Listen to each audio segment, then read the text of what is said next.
नमस्ते प्रणाम। हम किरण शर्मा। हम मंजू शर्मा अपना यूट्यूब चैनल पर सबके स्वागत करी छी। नमस्ते प्रणाम सब दीदी भाई के प्रणाम, सब यूट्यूब फैमिली के प्रणाम, जते दाई माय चाची सुनबे दीदी सबके प्रणाम करी छी। अहाँ सब हमरा नहीं बिसरबै, एना प्यारा आशीर्वाद देबैत रहबै। हम दोनों देवरानी जेठानी जा रही छी बहुत प्यारा बहुत दर्द भरा गीत गावे जा रही छी, मतलब सामा विदाई के गीत गावे जा रही छी। अहाँ सब जरूर सुनब, कमेंट करके जरूर बताएब और गीत के लास्ट तक सुनबे। बहुत दर्द भरा गीत छे, अहाँ सब सुन के नहीं भूलब, जरूर सुनब। लास्ट तक गीत के सुनबे तो समझ जेबे कि कते दर्द से ई गीत भरल छे और बेटी कते दुखित भ के बैसे छे जब उनका विदाई होय छे। सामा की विदाई होय छे, कल बेटी की विदाई छे। बहुत दर्द भरा गीत छे, अहाँ सब जरूर सुनब और प्यारा से बात जरूर देव और कमेंट करके जरूर बताएब अहाँ सबके पसंद गीत कते पड़ल।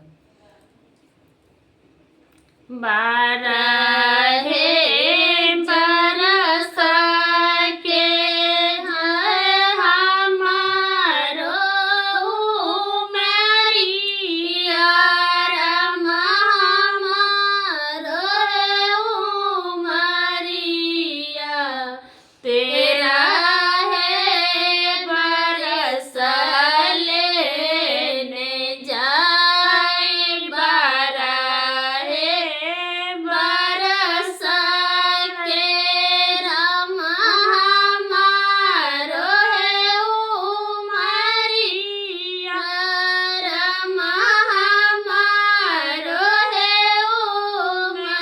उमरिया, तेरा है बरस लेने जाई, तेरा है बरस लेने जाई, खेलाते में चलिए हम सुपति है माउनिया, रमा सुपति है माउनिया, अच्छा के में आएला कहाँ रखेलाते में चलिए हम सुपति है माउनिया, रमा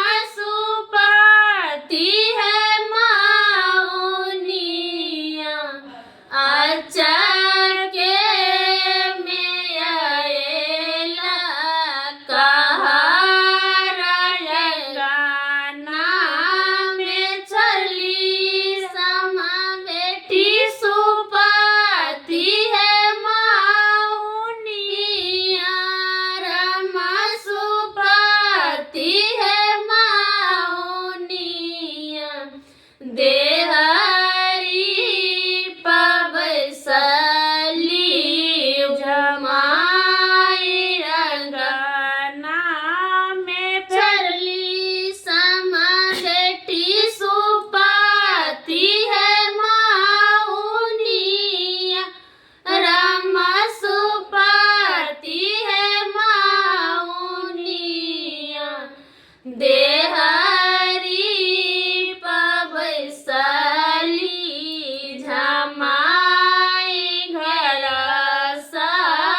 गोरे